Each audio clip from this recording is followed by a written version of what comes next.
Fiancé cheated on me with a coworker in my bed, so I spoiled her. I went on a solo vacation and ghosted her. Then she had revenge sex with her mother. I'm not sure whether this is pro-revenge, nuclear revenge, or nuclear ghosting, but here goes. The players are myself, my fiancé, and my fiancé, his mother. Time frame, 2013 to 2016. It's been several years since the incident, and I've never told anyone in my new life about it. Tonight, I plan to drink some good wine and let my fingers speak for themselves. I thought I had met the perfect woman when we met in our final year of college. We met at a party and hit it off immediately. She was a stunning blonde with sun-kissed skin. She could have been a model. Consider a Kate Upton-type figure. She was kind, compassionate, sympathetic, a good listener, and led a busy life with many friends. She liked my friends, which was awesome. We knew each other for 3 years and our friend groups merged. Several of our friends began dating one another. It was some of the most enjoyable times of my life. I was pursuing a postgraduate degree in finance, and she had a degree in contract law. This is simply to say that we achieved success in our own right. But I'm no slouch in the looks department. 511,190 pounds. And I like the gym. I wasn't a superstar athlete, but I was built. But I wasn't particularly shy and hadn't had many prior relationships before meeting her. We were smitten the first evening we met. The first night, we talked all night. Then it progressed to daily texting and phone calls, followed by weekly dates. After a year, when I started working at my new job, she moved in. I adored her family, and they reciprocated. Mostly her mother, as her father was as distant as he was with everyone else. It was a quick romance. After 2.5 years of wonderful overseas vacations, hiking trips, and luxury vacations, I proposed to her. She said yes. I was over the moon. She was in charge of the entire wedding planning process. We were discussing our futures, such as buying a house, having children, and going on family trips together. Then it happened one evening, after we both returned home to our apartments. She is a bit distant. I think I noticed it right away because we were always so affectionate to each other. This would only occur about once a week for the first month following the proposal. Then it became more frequent. I wouldn't have known. Except that I used to listen to a lot of Reddit videos on YouTube, so I waited and observed. These bouts of ignoring me would last only a few hours. Then she'd be back to normal . But after 6 months of marriage and a year, she acted like this almost every night. It was still great. Her relationship with her parents is still very good. We live just north of Washington, D.C., but we spent Thanksgiving at her parents' house in Louisville, Kentucky. She was cold towards me in front of her mother. Her mother was a keen observer. She pulled her daughter aside to speak with her, and I could hear them arguing after some heated but muffled words. They returned to their family and carried on as if nothing had happened. I figured I could ask her about it later, so I did. She refused to talk about it and asked me to wait until we were home to discuss it. I agreed. I loved her deeply and believed we could work through anything. Her mother resembled an older version of herself, with only a few grays in her long, thick blonde hair. This is important. Later. When I returned home, I asked her about it, but she refused to discuss it. After being pressed for a week, she finally admitted that a guy at work was trying to get to know her better. She wanted to be forthcoming, so she showed me her phone, and as I looked through it, I noticed that all of the texts that would have occurred during her withdrawal from me had been deleted. There was nothing suspicious about the texts, but I did go into her phone settings and activate her locator because we shared the same phone plan, and I honestly believed it would show me that she was not doing anything wrong. Was I wrong? The second weekend after Thanksgiving, I had planned to attend her company Christmas party, but I got food poisoning and had to cancel. She had a girlfriend pick her up from our apartment because they planned to drink heavily and do something for the evening. We had planned to stay out all night, so I told her to have fun, and I'd see her in the morning. While I was puking my guts out and barely able to get off the toilet for more than 30 minutes, I grabbed my phone and tracked her location. It started out as a restaurant, then a company party venue, and finally a bar. Nothing alarmed me until I noticed her phone stop in a downtown hotel. At this point, I was unhappy in more ways than 3. I vomited out of my mouth. And now. So I finally fell asleep from sheer exhaustion. At 2 a.m., I awoke at 7 a.m. and found her still at the hotel. At noon, she returns home and I am on the mend. She loves me, and I asked her about the night before without mentioning anything about knowing her whereabouts. She mentions the restaurant, party, and bar, but then says she went to her girlfriend's house to crash for the evening. First, for the next 3 months, she must start working later and later, 3 to 4 days per week. As I start asking her about it, she becomes increasingly defensive. I spoke with her mother one evening when her fiancé didn't arrive home until late. I asked her mother about the Thanksgiving conversation, and she admitted to me that she suspected her daughter was leaving our relationship because of how she read her body language. She also stated that her daughter was becoming increasingly distant with her, despite their weekly texting conversations. With all the speculation that was going through my mind, I kept it for myself. 2 weeks later at work, I ended up being assigned a new project at my company that required me to fly to the Midwest Monday through Friday for the next 5 weeks, beginning in 2 weeks. It came with a salary increase, and when I told my fiancé, she was overjoyed for me. I didn't believe she was excited for the same reasons I was. So I went online and ordered motion-activated spy cameras for my apartment. I placed one in the living room and tree area, one in the kitchen, one in our bedroom, and one facing down our hallway. They were very small and connected to the internet via a hidden network, so they could not be detected on the Wi-Fi network. I protected the cameras with a password and waited for my first week out. She had girlfriends for the first 2 nights and never worked late until the 3rd night, when a guy came over. I was enraged. I am sitting in my hotel room, screaming at the monitor and calling her every name in the book. Then they went all the way, starting with the couch. Then we got into our beds. She bent over for him in ways I didn't realize were possible. What was worse was that I was watching them put it on. I called her to ask how her day went. She hears her phone ring and raises her hand to ask him to stop giving her anal, then answers the call. I asked why she was breathing so heavily, and she said she would be at the gym as soon as the call ended. She returns to doing the dirty. When I got home Friday evening, I ignored her and went straight to bed, then got up early on Saturday to go cycling. I was so upset that I didn't realize I had biked more than 50 miles from our apartment. I had never biked more than 30 miles before, but that day I went 105.6. I showered after returning home, completely exhausted. Then she and I went out with our friends that evening and had a lot of fun drinking. Is it a breakup as an ex when the person you're going to break up with is unaware? I was filled with heartbreak, anger, rage, and feelings of betrayal. She, who was so attentive before, was completely unaware of everything. It hurt so much because I adored her so much. I finally confided in one of our mutual friends, who informed me that they had all known about it for months. I was finally told that everyone felt sorry for me, but no one said anything else to me, which is why they stopped inviting us out with them. I hadn't noticed it before, but I could see that about 3 months ago, they started inviting me less and less, so I decided to try to win her back the following weekend. I planned the entire weekend to spoil her in every way. I wined and dined her, gave her massages and rubs, and told her about my future plans and how much I loved her. I knew I was making progress when, after her 4th glass of wine, she began to cry, and I could see the guilt rising to the surface. I asked her what was wrong, but she would choke up whenever she tried to speak. I then told her that if she had done something in the past or was having a mental conflict that she needed to discuss with me, I was more than willing to talk with her about it. And if forgiveness was required, I was more than willing to forgive and move forward. She only said how much she loved me. It hurt to hear that from her because I already had 4 videos of her and the other guy in our apartment getting it on. The trips to the Midwest over the next 8 weeks would last 10 weeks in total. I recorded her having sex for over 41 hours. What I discovered was her coworker. She never worked late while I was away. I tried to be extra attentive every weekend, but she became increasingly distant with each passing week. After 8 weeks of watching this, I was done. So I devised a 12-step escape plan. Gather evidence, get her out of the way so I can carry out my plan. I planned a 2-week exclusive getaway trip for us to an all-inclusive resort in Barbados. She was elated.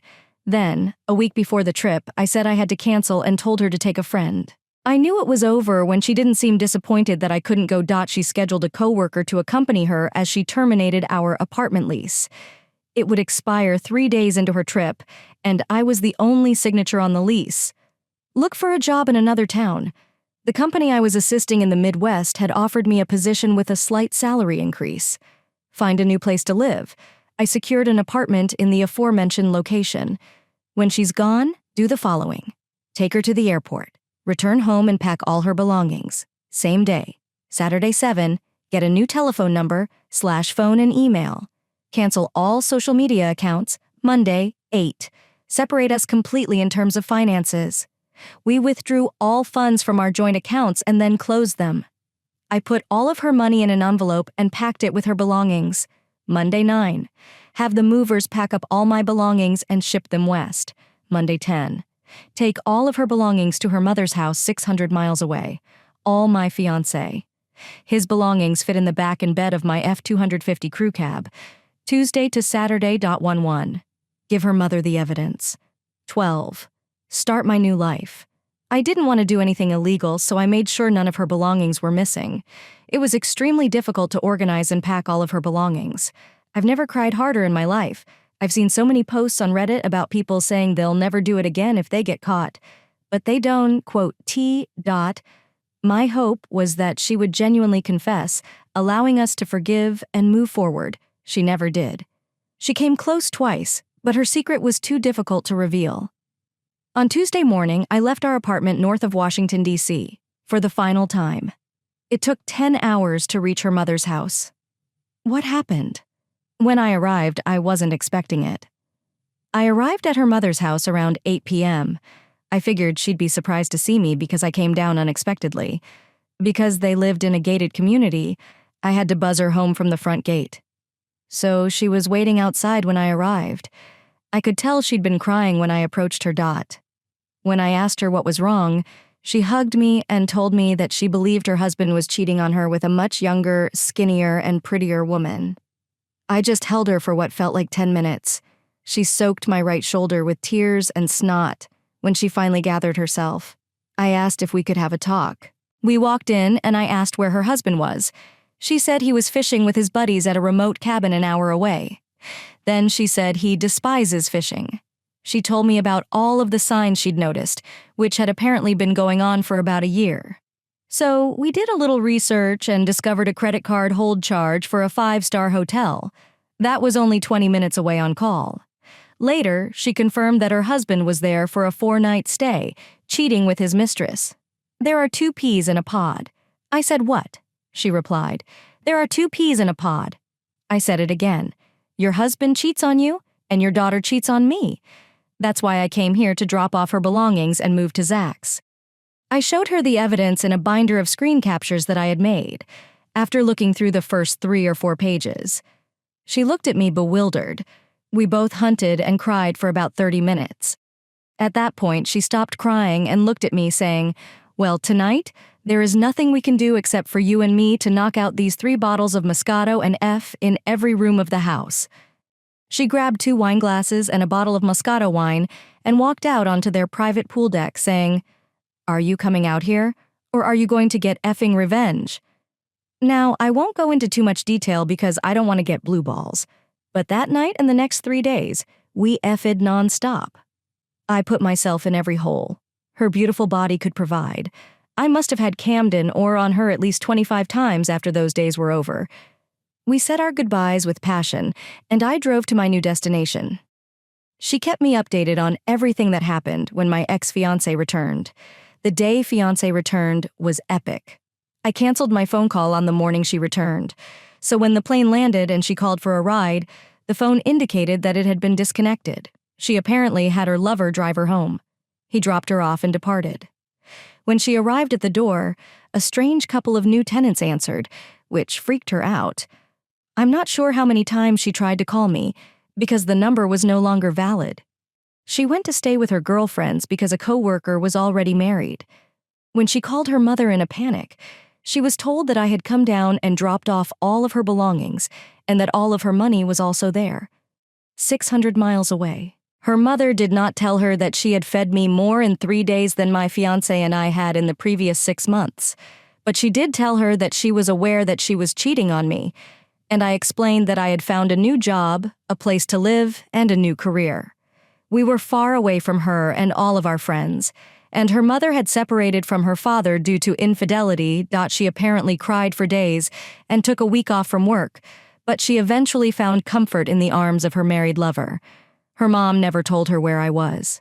I had completely cut off that aspect of my life. My only connection to that previous life was my fiancé's mother, who has kept our secret to this day. The fiancé received the most ghostings. Tell your fiancé cheated and left her life to start my own. She went with her mother. Please update in the comments. Here is some of the aftermath that occurred. The timing of the events that allowed me to leave her was mostly fortunate. Lease timing, successful job search completion, and the termination of the phone plan. If any of those factors had been different, the outcome could have been very different. Aftermath. My ex-fiancé's mother even contacted me for several months after we had a mutual loss of relationships and shared in a form of revenge against ourselves.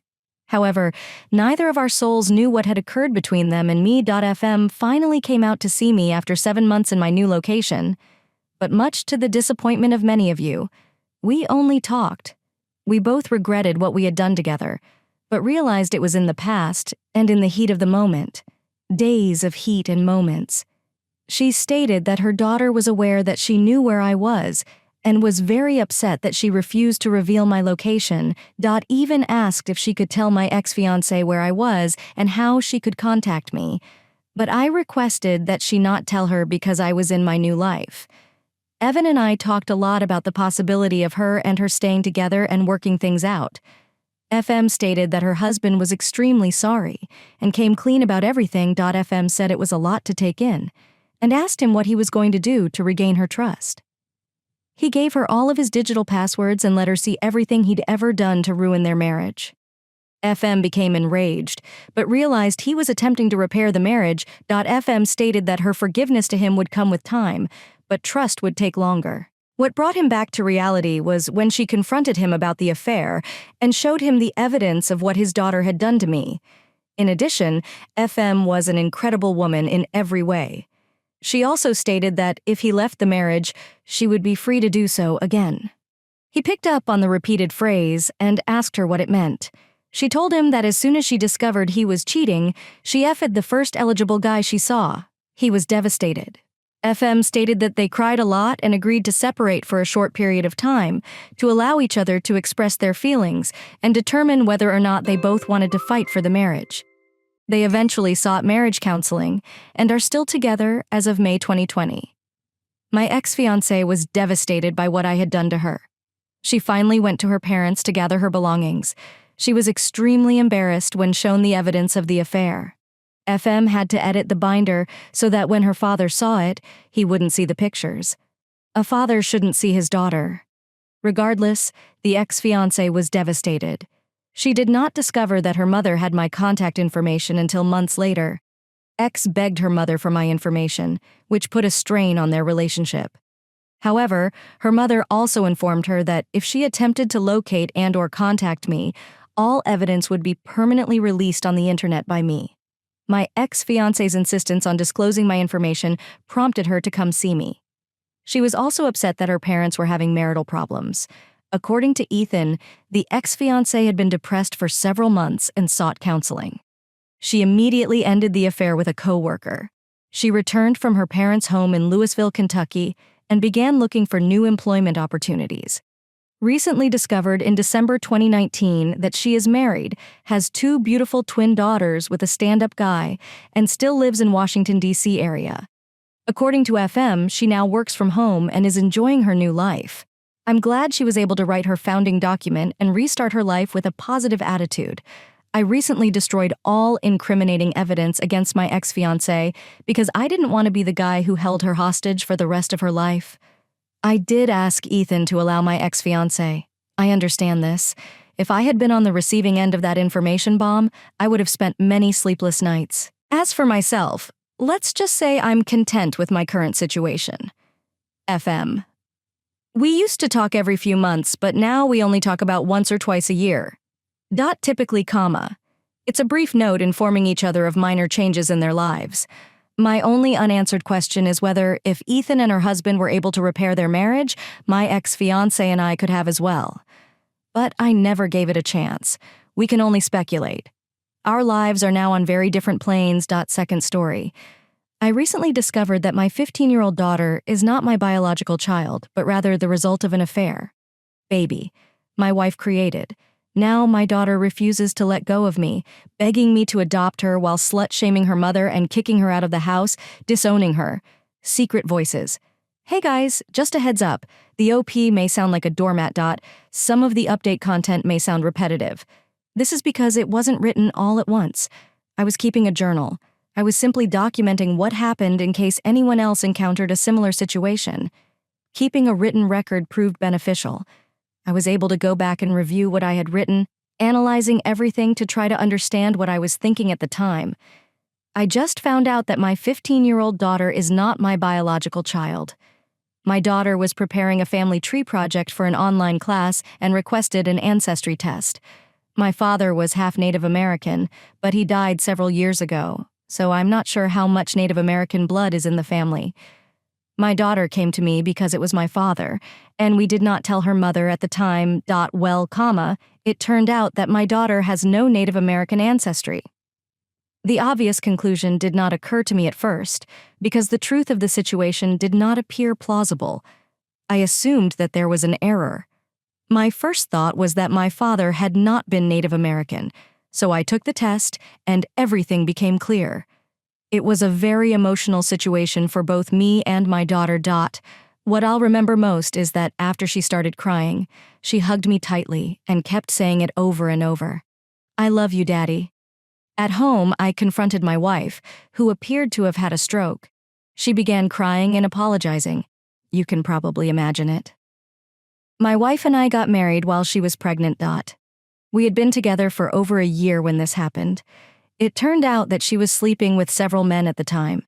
She claims it did not mean anything, and she can't remember some of their names. When she discovered she was pregnant, she said she had no idea who his father was because I was unaware of her extracurricular activities. She led me to believe I was the father because I was the most financially stable. She may have made the right choice. I've had a successful career, and I've always enjoyed creating passive income streams. My daughter got my wife to admit to this on tape, and she recorded the entire thing. I asked my wife several times, and she insisted that she had been faithful throughout our marriage. I had never suspected anything, but I also had no idea she was sleeping around before we got married. So I said I didn't believe her. I've seen a lot of red flags of cheaters, but I can't recall any of them during our marriage. She does not use social media and has never been concerned about her phone. She only drinks on special occasions and never goes out for girls' night or anything. Also, she is a stay-at-home wife and mother, so there are no co-workers to worry about. She exercises at home because we have a great home gym. I don't believe her when she claims she hasn't cheated since getting married, but I can't think of anything suspicious. We have a prenup, so I'm not concerned about divorce if it occurs. My daughter has a different story. She is absolutely furious about the entire situation. I know that teenagers can be emotional. I remember how I was at her age, but she has never been particularly expressive. Nature versus nurture was something I had considered for her or myself. My daughter cannot stand being around her mother. She, quote, said some truly awful things to her mother. Basically, different ways of calling her a dirty SLT who ruined our family. When my wife tries to talk to her, my daughter yells, swears, and cries like I've never seen. Christmas is approaching, and my daughter has demanded that my wife leave the house until after New Year's so she can spend time with her real family, which includes me. My daughter has even approached me privately, expressing her desire to stay with me in the event of divorce. She has even asked if she can disown her mother and be adopted by me. I haven't mentioned this to my wife. My wife is preparing to leave for her parents' house for the holidays. My wife and I discussed the situation, but we decided to wait until after New Year's to make any decisions. I admit I'm glad she agreed to leave because I need some time to process this. I think I'm writing this to simply come to terms with everything that has happened. Edit. After writing this post, I fell asleep for a few hours. I returned to the post after about 10 hours and discovered there were over 200 messages. Thank you to everyone who commented. It means a lot. Thank you for all of your compassion and kind words. I was moved by the outpouring of support, and I'm not ashamed to say that I shed a few tears. I still haven't read every message, but I plan to, regardless of whether I respond to yours specifically. I like to address two consistent issues raised in the comments. I had a DNA test after our ancestry tests revealed differences due to her lack of Native American blood. We received proper DNA tests. That's when I confronted my wife. Looking back at the original post, I apologize for not making this clear. I've made it very clear that she is my daughter, and I am her father. Regardless of the circumstances. I have repeatedly told her that she can stay with me, and that I will never leave her. Several comments suggested she was afraid I would abandon her or wanted nothing more to do with her. Nothing could be farther from the truth. I tell her every day. Update. Thank you again to everyone who took the time to comment. I was asked to respond to a few comments with more information. Some people asked if I had any more children, and the answer was no for no particular reason. We simply never had more children. Once again, I apologize for not making it clear in the original post, but I did have a proper test done, which confirmed that my daughter is not biologically related to me, regardless, I've raised her for 15 years, and she will always be my daughter. I've heard the arguments against this, and I'm still not convinced. My relationship with my wife has always been positive. She has always been an excellent wife and mother. However, I admit that this situation has created some obvious doubts and obstacles. My daughter has calmed down considerably since my wife left, but she is still clearly shaken. We were able to call it out, and she explained why she became so upset. Apparently, she knows children at school whose parents have divorced due to infidelity. In most cases, particularly when the mother was cheating, the father distanced himself from the family. My daughter knows of one child, not a close friend, whose father relocated across the country following their divorce. The father only sees his children once or twice a year anymore. All of this was going through my daughter's mind as she realized what her mother had done. My wife is eager to speak with me and my daughter, primarily to give her the opportunity to explain herself. My birthday falls a few days before Christmas, and my daughter has agreed to a video chat with her mother. I told my daughter that if all she wanted to do was listen, that was fine. She doesn't need to say anything. That is what has happened since, and I suppose I will just have to wait and see what happens next. Thank you for reading. Additional updates. My daughter and I have spent a lot of time together playing games and watching movies. But even if I'm working on my computer or doing something else around the house, she prefers to be in the same room as me, even if she's just playing on her iPad. After the initial shock of what had happened, I began to calm down and remind myself of a few things. I believe that my success stems from the fact that I do not make emotional decisions or act hastily. I have always taken the time to assess a situation and make decisions based on evidence. So I sought professional assistance. I hired a private investigator to keep an eye on my wife. She uses location services on her phone and GPS in her car. However, Pi confirmed that she has only left her parents' house and wishes to go to the supermarket. Her parents called me after a few days to see if my wife was okay. My father-in-law claimed my wife only left her room for meals and had not left the house since the supermarket a day or two later. The second candidate I hired was technically savvy. He is a friend of a friend and assisted me in reviewing my wife's computer and phone accounts. I was both impressed and concerned by what this guy was capable of. We conducted a thorough search spanning several years. I don't want to go into the specifics of my investigation, but I discovered no evidence of any kind of affair. All of this had me thinking a lot. I reread my original post and realized that what I said about getting married because of the pregnancy may have meant more than I thought. Perhaps we didn't marry for love. I believe we have grown to love each other and continue to be in love. I realized she lied, but something really good came out of it, and one person made a comment that I hadn't considered. If you're reading, thank you for your insights. The comment discussed how all of my wife's efforts to stay at home and be a good wife and mother could have been intentional, as a sign of her remorse and guilt for everything she had done. My wife has been discreetly contacting me since I left the house, and we have spoken briefly, but it is not about anything important. After reflecting on everything I hadn't found, I agreed to speak with her after my daughter went to bed. She did not look so good. She had clearly been crying and possibly not sleeping well. It was a lengthy conversation, but she only apologized again for lying. She claimed she had always hoped I was the father. She admitted to being young, dumb, reckless, and irresponsible, but getting pregnant made her reconsider everything. She said she regrets revealing that she chose me because I was the most financially secure, though she admits that was part of it.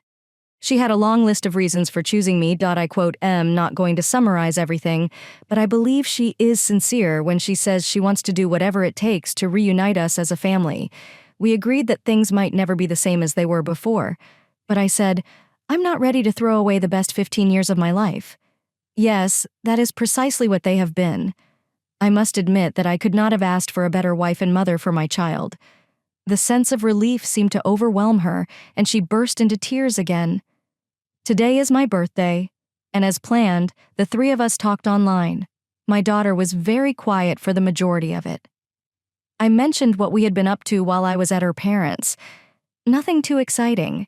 Then my wife told my daughter that she just wanted to explain herself. I've always believed there's a distinction between an explanation and an excuse. She did not try to justify herself or assign blame to anything or anyone else. Basically, She told our daughter what she told me again. It was a lengthy conversation that I cannot summarize in a few sentences, but it was enjoyable. My daughter was very attentive, and all she asked was if my wife knew her and who her real father was. My wife's response left an unexpected impression on me. Your real father is sitting next to you. That made my daughter cry openly. She apologized for what she had said to her mother in the beginning. I admit that my wife may have simply been stroking my ego and saying what she knew I wanted to hear. Based on the fact that I found no evidence of my wife being unfaithful and only the conversations, I believe we can move forward. My daughters will begin counseling after the new year, and we will eventually pursue couple family therapy as well. We talked about celebrating Christmas together as a family in a few days. This has been a real roller coaster, but I'm optimistic at the moment. After my daughter went to bed, I had a drink on my own to celebrate my birthday. I believe the three of us will be able to be a family again. I definitely want to be. I really enjoyed hearing what she said. Of course, I can guess why she said many of them. I'm thinking a lot about what my daughter said about her birth father. It hurt more as I thought about it. I don't believe she intended to hurt me, and I doubt she even realizes how it sounded. But it wasn't enjoyable. We're still spending a lot of time together, which has been great. I'm not going to ask her about finding her biological father, and if she brings it up, I'll deal with it when it happens. We celebrated Christmas Eve with my wife's parents. My brother and mother met us there, and we had a good time before they came over to see me. My wife and daughter agreed that we would be polite and cordial while maintaining a discreet distance. The day was spent, as expected, with family. That evening, my wife joined us at home. When we arrived home, they spent some time alone talking while holding a few Christmas cookies. My daughter retired to her room for the remainder of the night. When my wife and I were alone, we spoke more. She repeated many of the things she had already said. I believe I already mentioned this, but there was one commenter. If you're listening, thank you. Who said her decisions to stay at home were intentional? My wife did not say these exact words, but they conveyed the basic message. After becoming pregnant, she realized she needed to mature, and she claimed to have worked as hard as she could to be the ideal wife and mother. By this point, we were in our bedroom. She got down on her knees and promised to work harder to improve herself. She said she knew I was thinking about divorce, but all she said was, "Please give me a chance to prove myself." She promised that if there was anything I needed from her or that she could do, she would do it without hesitation. She only wanted to keep our family together. It's difficult to fully express the emotion of everything that's happened, but I believe she's sincere in this moment. We had a very passionate night together. Christmas was a great time. I'm not going to say everything was perfect. We were aware of the elephant in the room, but overall, it was a good day. It was the first time the three of us were alone since the truth had been revealed. However, we did have a good day. We ate our traditional Christmas breakfast and then watched the movie. It is a wonderful life. Before we opened presents, one of our daughter's gifts was a video game console, and she asked if we could plan a family game night, and this caused my wife to cry. She left the room and returned composed. But I believe she wasn't expecting something like that. I believe I already mentioned that we plan to do some therapy after New Year's. I don't think there's much else to say at this point. I'm not going to say that everything will work out for everyone in similar situations, but I believe my family and I will be able to move forward.